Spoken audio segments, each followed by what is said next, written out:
one quick chug of wine and then we'll go.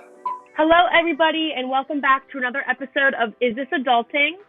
So, Shannon, how are you doing? We are still in quarantine, and I think we're going to be here for most of April, which I'm still trying to, come to terms with. But how are you making out over there? So far, so good. It's a little interesting moving back in with the parents full time. But other than that, things are going good up here in Wisconsin. Awesome. Well, that's good to hear. So I've been watching the news lately, and I had a question for you. So I've been learning a little bit about, the stimulus bill that was passed, and I was kind of wondering if you could tell me a little bit more about it and sort of, what's involved. Yeah. So great questions, Katie.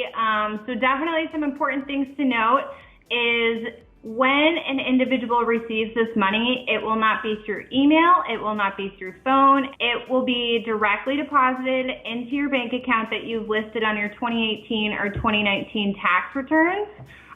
So that's the first thing to note. Second thing is that you've heard a lot of things in the news about what that amount of money is going to be. I personally still think that that's being determined and, the fine tuning is being adjusted there, but there's definitely going to be a difference across income levels as well as if you're a dependent or not. So just keep that in mind that even though they said it's going to be X, that might actually be different than when you physically get the money in your direct deposit bank account.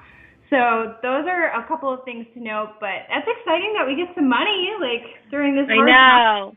I agree. And I'm excited because the whole point, of this stimulus check is to give it to people to, then use to put back out into other businesses to sort of make up for the lost time of us being in quarantine. So, it stimulates everybody's, surrounding economy to, hopefully get us back to where we were beforehand. Now, is there anything else that I need to be aware of, for the rest of this time in quarantine? Yeah, so a couple of other financial tips during this quarantine is continue to keep your money at the bank. That's still the safest place. Let it earn as much interest as possible there during this quarantine. And two, remember to be super vigilant of those scammers. Like we said in our last episode, this is definitely a time where everybody's a little bit scared and, causing a lot of panic, but just remember, be super aware of those scammers because they will take advantage of you during this time period. All right, well, I'll be sure not to answer those scammer calls because it's not even worth the headache. All right, well, thank you so much for all this information. If you guys have any other questions, totally check out the IRS's website because that's the best place to get factual information. That will be your best bet. And we hope you guys stay safe during the rest of this quarantine, and we'll talk to you soon.